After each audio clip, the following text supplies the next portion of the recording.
Hello and welcome to the National Library of Israel on the occasion of the 400th anniversary of the publication of the first folio of Shakespeare's plays. I am Ronen Sonis and I'll be interviewing Dori Parnes, who is about to finish translating the entire repertoire. Nearly you have up till now? I've done 30. I'm in the middle of the 31st, which is Richard III. And there are 38. Yes. Although in the first folio there are only 36. And I do hope I'll finish it before it finishes me. Okay. When and how did this fascination of yours with Shakespeare start? And when did you begin translating? Well, it started. I think 10, and I was going through the library in my parents' house, through the books, and I picked up this little slim book of Nathan Alterman's translation of Othello. And there was something there in the music of the language, the characters, the drama. I was already somehow addicted to drama, to theatre. It's not written in very easy Hebrew, but something was really fascinating. And I remember that my my father woke up from his afternoon nap and he asked my sister, she was 5, what did you do during the afternoon? And she said, we played Othello. And and I was Desdemona. And he asked, what did you do as Desdemona? And she said, nothing, Dori strangled me. Oh, Okay. So that was easy.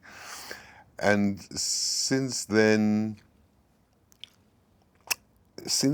I went on reading them. I found another book. I found the complete Shakespeare also, sometime later.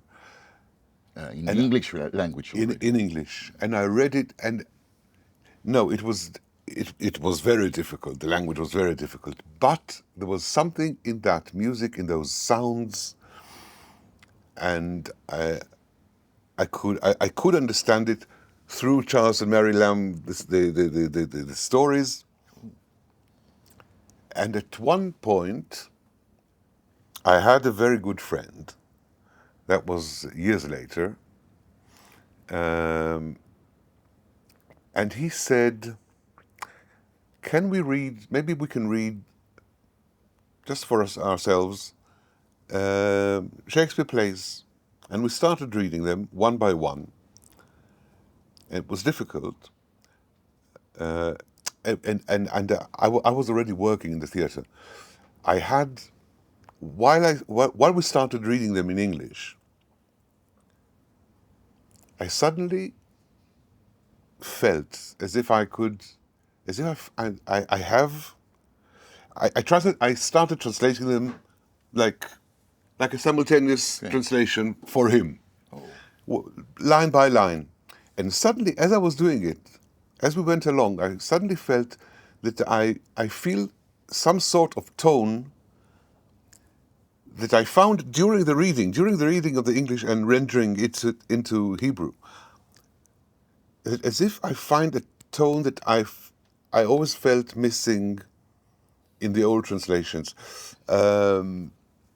Something much more immediate, something much more colloquial, something much more of theatre. Suddenly I see those lines and I see, well, they're not as pompous and not as Shakespearean. They're not that Shakespearean. It depends. When it's a king, when it's a servant, they're speaking differently. There was something in the old translations that made everyone very cultured. All of the people were talking. Now Shakespeare doesn't do that.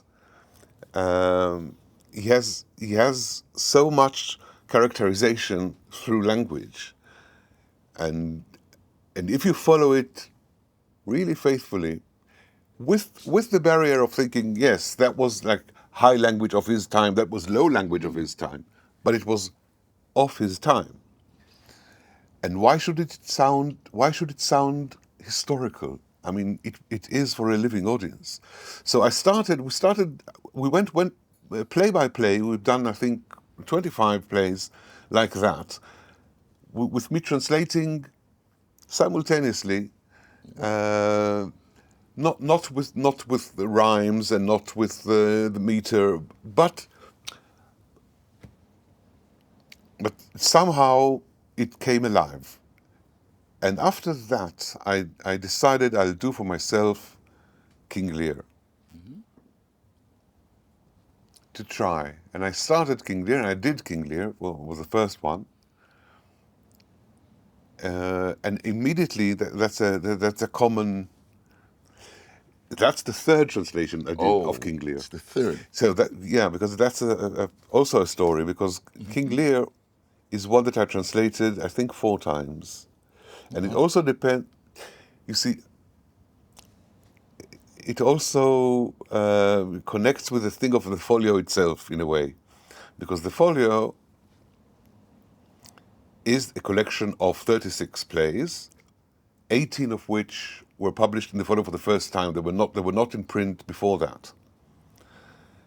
There were all sorts of mangled, piratical editions of 18 plays, but the folio had all 36. So some of them, the 18 that were published before, we have in several versions. Okay.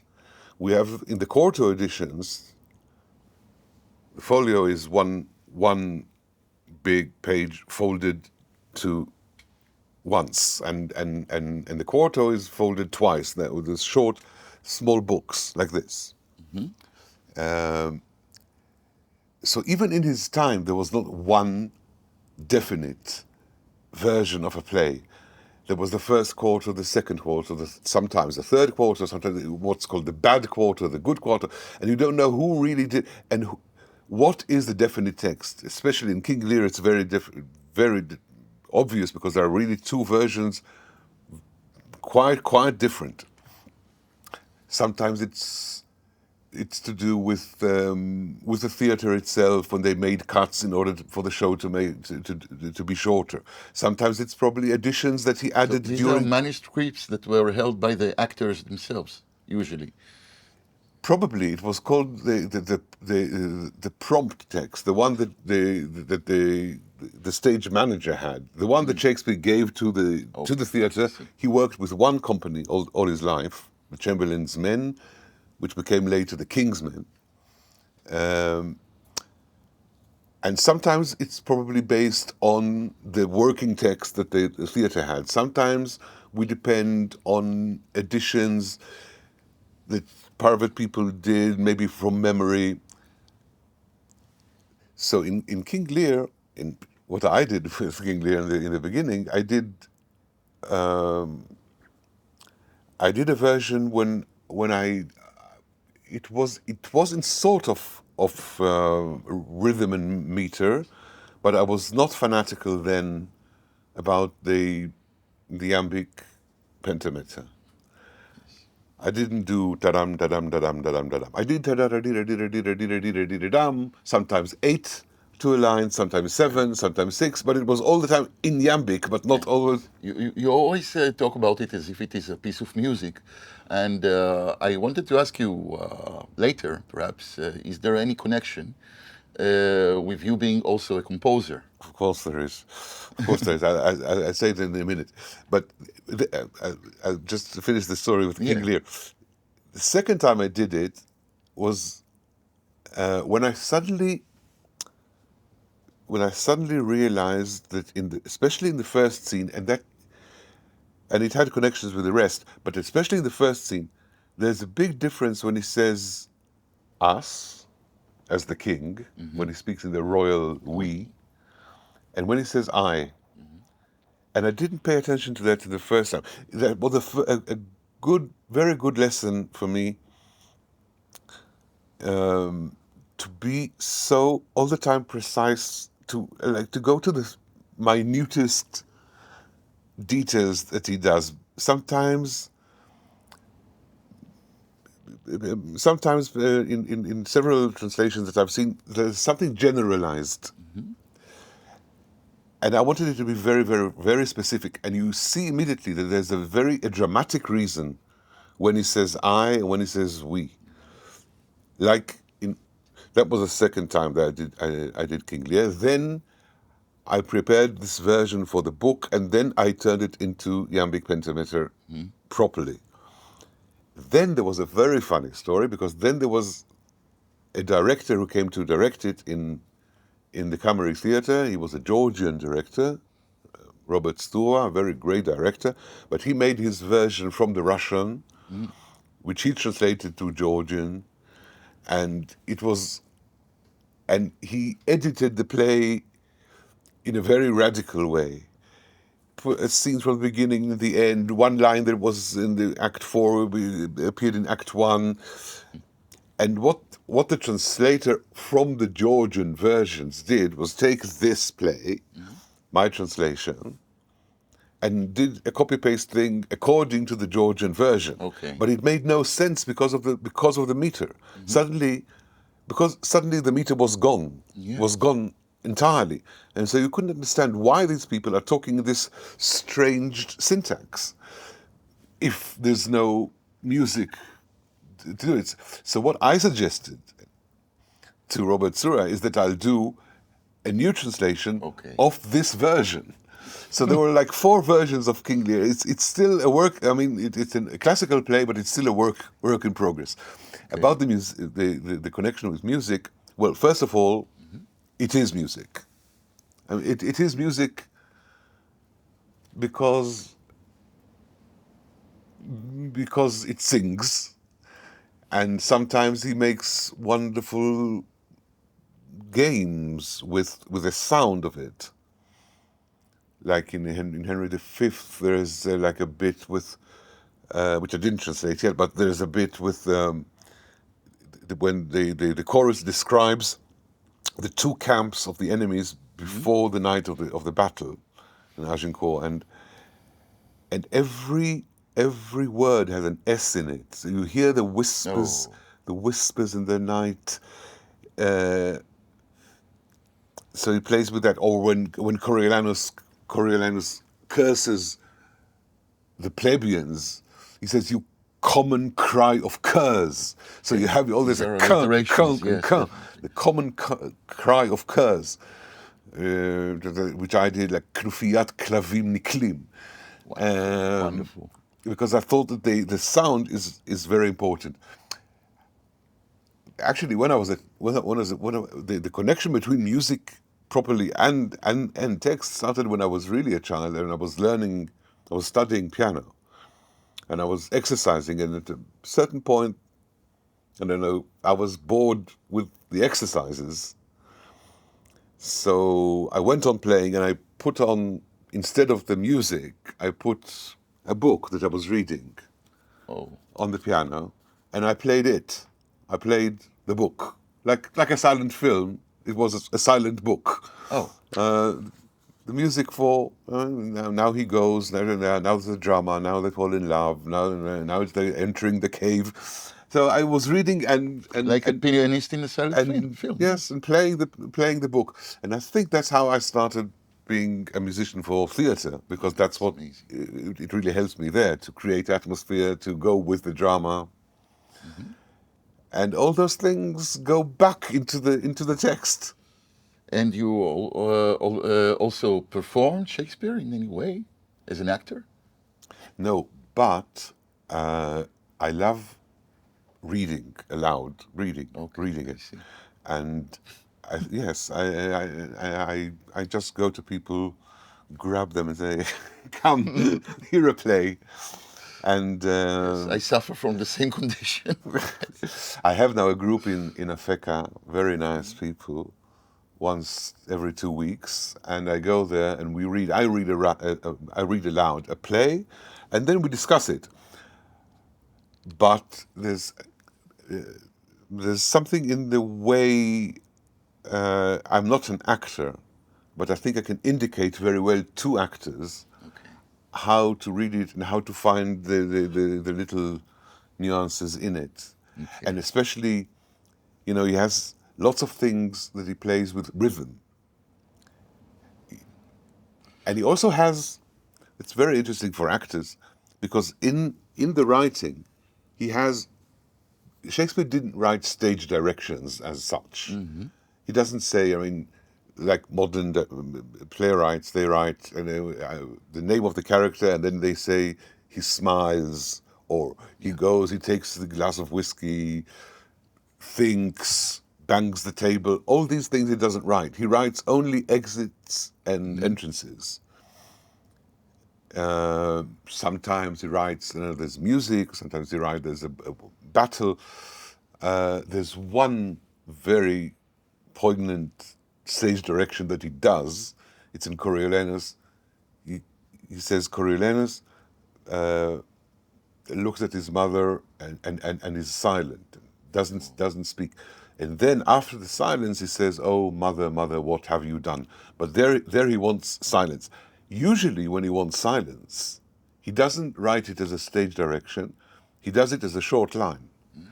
A line that doesn't go like all the five, all the... Oh, there are a couple of items missing. Yes, you have like, suddenly someone says, and the rest of the line is missing. You know there's a pause there. He wants there a silence. Or, on the other hand, sometimes he has a divided line. When someone starts a line and let's say And says like somebody two else syllables, finished it. and someone else has finished the line, then you know that he wants it very fast. He wants someone to go, not to wait. There's no quicker. pause in any way. So he makes all those stage directions without writing them, only through the text, in the same way, actually, that he does all the stage directions like night, morning, wood. All that he does without writing night, morning, wood. It's all in the text. He said, we go and it's say, part of the text. yes, he says, oh, right, now, so here we are now in the Forest of Arden. So you know you're in the Forest of Arden. Macbeth, which is a play that is taking place all the time in dark. Most of the play is dark. Now, it was played outside in his time. It was played outside in a huge hall in the afternoon with full sunlight, because there were no lighting thing. There was no lighting, there was no sound. Just the words make the effect. So the words make us be in those dark corridors of the castle in Scotland. Just the word make it. We're standing in full light and seeing a dark play. Oh, and the Forest of Arden is just a sign with writing Forest It's of not Arden? not even even a that. sign. No sign. They say he They says, just- the fool says, so now we are at the Forest of Arden. Okay. No, it was an empty stage. That's the wonder of the thing. It was an empty stage, the Globe. Most of the audience was standing. They were standing. The standing people were called. There were two names for them. One is the groundlings, and which is also a name of a fish, and also the understanders. Oh, the understanders. The understanders, because they were standing under and they were understanding. So that was the bulk of the audience was standing. Then there was the second layer of people who were sitting, that cost a penny more. And then on the third gallery, they were sitting with cushions, and that cost a penny more. And there were also some reserved places for aristocrats on the stage so that they can be seen and show their beautiful clothes and makeup. And they didn't have to pay anything. Right? But the stage itself was a bare stage, it was an empty stage, it was the ideal of theatre. What Peter Brook, many years later, wrote his book, The Empty Space. It's actually Shakespeare's theatre. It was an empty stage. There was a balcony, which served for when there was a city that is being sieged. So so that was like the wall, and the people on the wall were the soldiers. That was the balcony. It served as the balcony in Romeo and Juliet. So there were two layers: the balcony and the stage, and three doors. That was it, and the whole thing was only through sound. That's why people in come to see theater are called audience. Oh, you know, because course. they hear. They're not called videoens. Right. Next question. He also says, he says in Hamlet, he says, "Let's go hear tonight. We'll hear a play." Oh. They don't say tonight we'll see a play. Yes. Tonight we'll hear a play. Okay, that's wonderful. There were several previous translation projects by individuals and groups, most notably by the Hebrew poets of America, who translated Shakespeare's most important tragedies, and then by Abraham Shlonsky and his Pleiad, who actually produced 8 volumes of plays of all sorts. Translators like Nathan Alterman and Leah Goldberg and many others. And then by Doha Medina poets and translators, for instance, Ted Carmi, and later Shimon Zandbank, Meir Wieseltier, Avraham Oz, and others, who translated about half of Shakespeare's plays. This is one generation before your translations. So how is it that you are the first translator to actually complete or almost complete this monumental task by yourself, not assisted by anybody else? It just happened. Actually, it just happened. I did one, and then I did after King Lear. I did Hamlet. I started at the heights. To get them out of the way. Right. And there was something because Hamlet is now produced again, so I went back to that old translation. There's something very bold in the way it was translated. I translated it then in 1999. And that was the first one that was produced in a theater, in Haifa Theater. Directed by Steven Berkoff. It was a very nice production. And after that, I got a commission to do Romeo and Juliet, also for Haifa Theater. And then I did another one for myself because I enjoyed it. And then I had a contract with the publishing house, Idiot Achronot, Yes. and we made an arrangement that we'll do many Shakespeare. We didn't say all, but we said Shakespeare's as they come along. And they published King Lear, A Winter's Tale, and Two Gentlemen of Verona, and stopped because it was not commercial. People don't buy plays. And then I thought, should I go to other publishing houses and try to interest them? And I already anticipated the answer that you have to bring all sorts of funds and go to that they won't invest in it. And I thought, suddenly, I don't know, there was one day when I thought, why not do a website? Because if I need to read Shakespeare in French, I can find it on the web. So why can't people who want to find Shakespeare in Hebrew can't find it on the internet? And what is the difference between translating for stage and translating for a book or translating for a website? No, the website, there are 3 different things. Really, you're right. The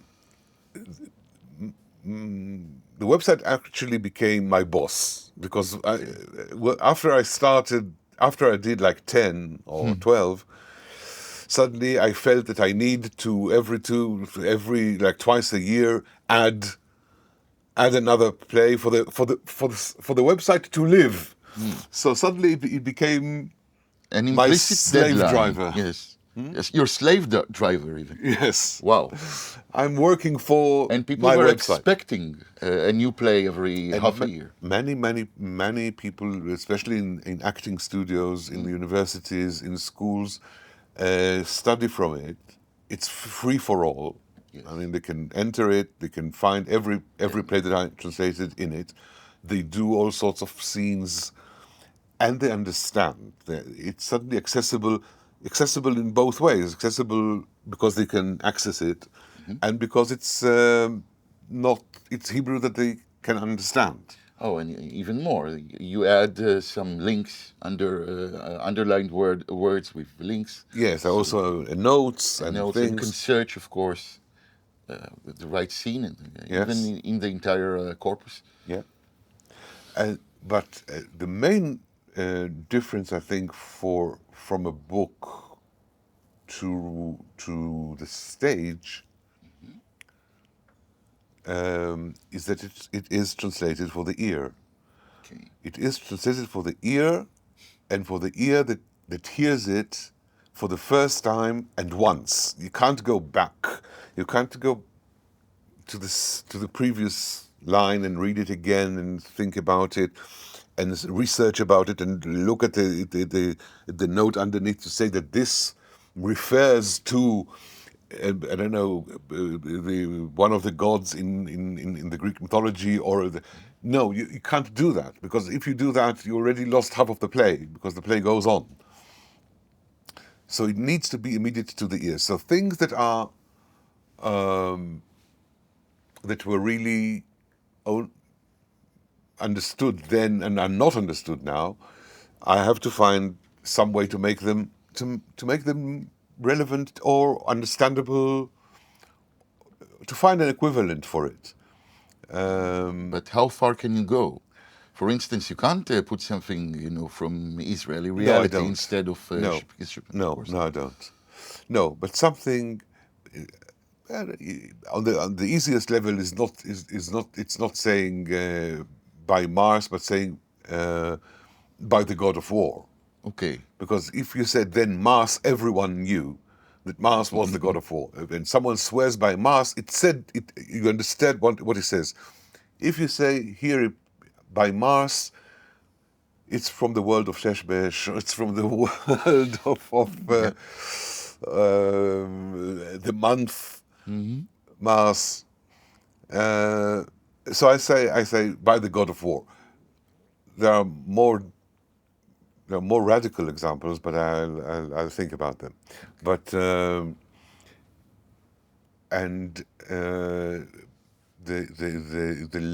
level of the language changes, because look, he also wrote like that. He wrote like that, and the proof is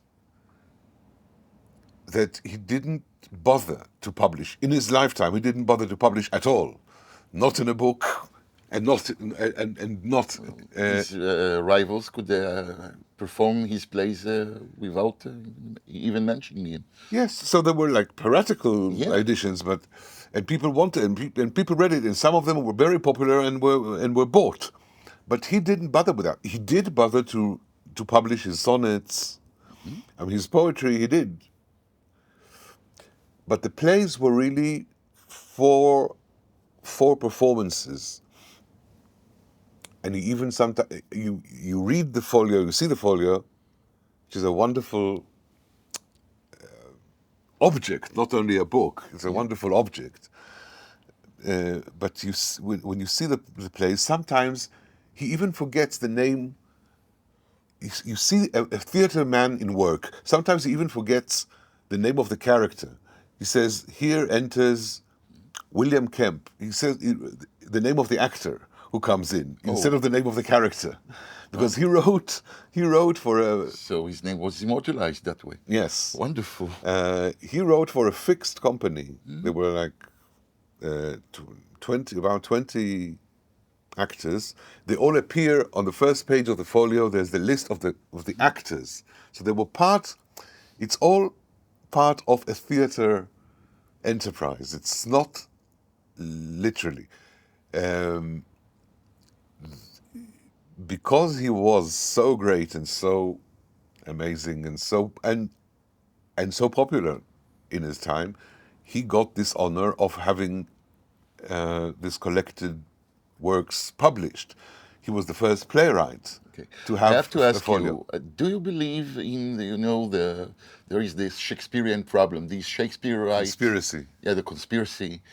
So do you believe in the existence of this William Shakespeare? Yes, absolutely. There are enough documents saying it him.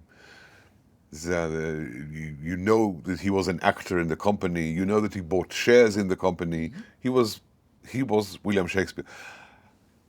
There's the Israeli humorist Chaim Kishon. He has this thing that he says that William Shakespeare was not really William Shakespeare. It was another man who lived at the same time who was also called William Shakespeare. He wrote the plays. But it's not the same one. Okay. So but you're not buying into No, it. no, okay. not at all. So Look, more see, about...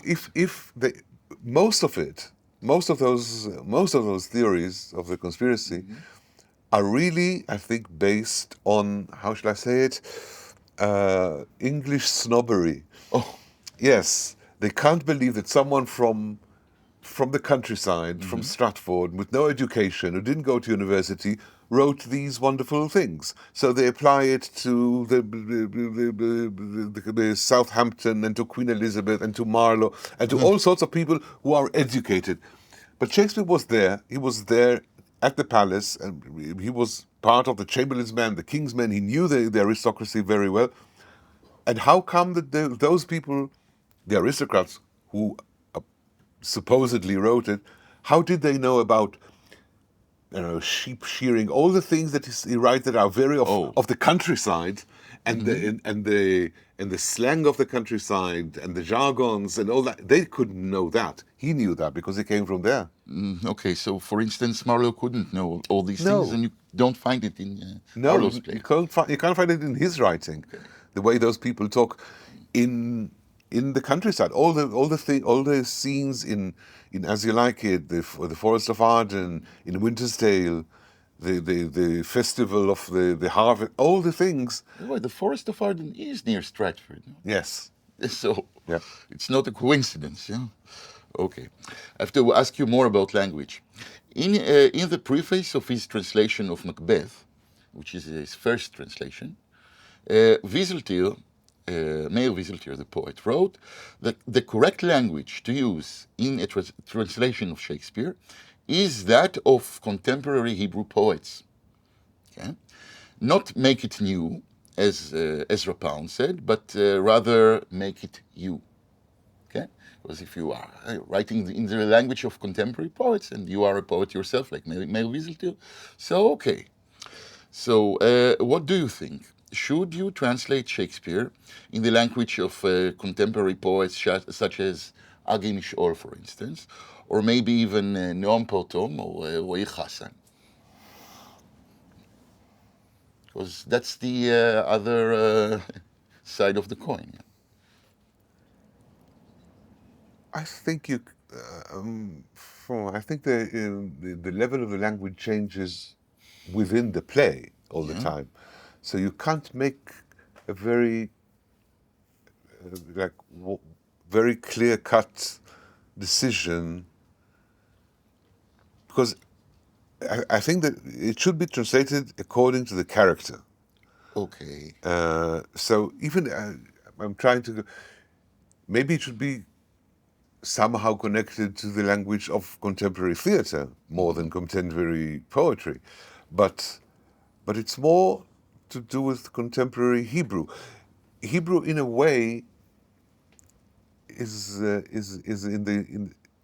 very similar in its condition to Shakespeare's English. Oh, in the stage of it is in now. Yes, okay. It is consolidating now. Yeah, I see. It was quite a new, young language. As we have 150 years of Hebrew. Yes, but we don't have Shakespeare's vocabulary, which is vast compared to what we He also invented many words. Oh. He also invented many words and coined many words. but it was also a language that was building itself all the time, borrowing from French, borrowing from other languages. You see it all the time that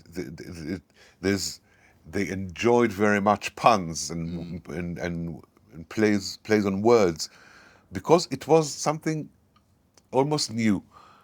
And Hebrew, in a way, is in the same stage Yes. in the last So would you, 150 as a years. translator, coin new words in Hebrew, or use borrowed words like Shakespeare did? Yes, You would. yes. So okay. So it's not to make it you, to become Shakespeare yourself. I try to be very faithful in, but not polite. Okay. Yes, and it also changes. I mean, it changes all the time. There's a funny thing. I'm now translating Richard III, and one scene that I did this week is a scene that I translated 3 years ago, just that scene alone. And there are two different translations of the same scene. The text is the same, the translator is the same, two different translations. Okay. I think we have time for one more question, a short one. What is the contribution of actors and directors to your work? Oh, huge. First of all, I always have, when it's a bad experience, which is many times the case, I console myself. I say, I have the website. In the end, the website will stay. The show will end. Okay. But there is every production is a new, almost is a new version of a play, because they never do. First of all, they never do the complete play. There are always cuts and edits, and then you have to fit the translation to the cuts and edited version of the director. Then sometimes, according to the conception of the play, of the production, they want to do it in a certain style, and then you have to go with them. Sometimes actors are very difficult in I don't know, this word doesn't fit me, it sits well in my mouth, or can you change this, or can you change that? And things happen in rehearsals sometimes, and things get shoved around. No, every production affects the translation, and sometimes I take something from it and add it to the website. That's another thing that I like about the website, that it's not a Modular. book. It changes all the time. It is a live thing. I go back to an old translation. I read a line in a book saying about something about a line. I go back to the website. What did I do there? I can do it better. So I can change it online all the time. I'll just say something about things that are untranslatable. Well, because here in Hamlet he says, the ghost waves to him, come, come, come, come, follow me. And Hamlet says, and the friends say to Hamlet, don't go with him, don't go. And he keeps on doing this. And Hamlet says, he waves me still. He waves me still is that he still waves me, right? But he waves me still is also he waves me. Okay. He makes me, he waves, make waves in me. Oh. Yes, he waves me. He makes me like a sea.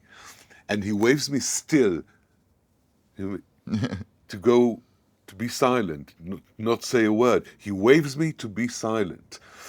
You He need a storms me. wonderful actor to act this even So in you English. can't, but in English you say okay, he waves me still, but you also have he waves because it's also on the cliff. It's above the water.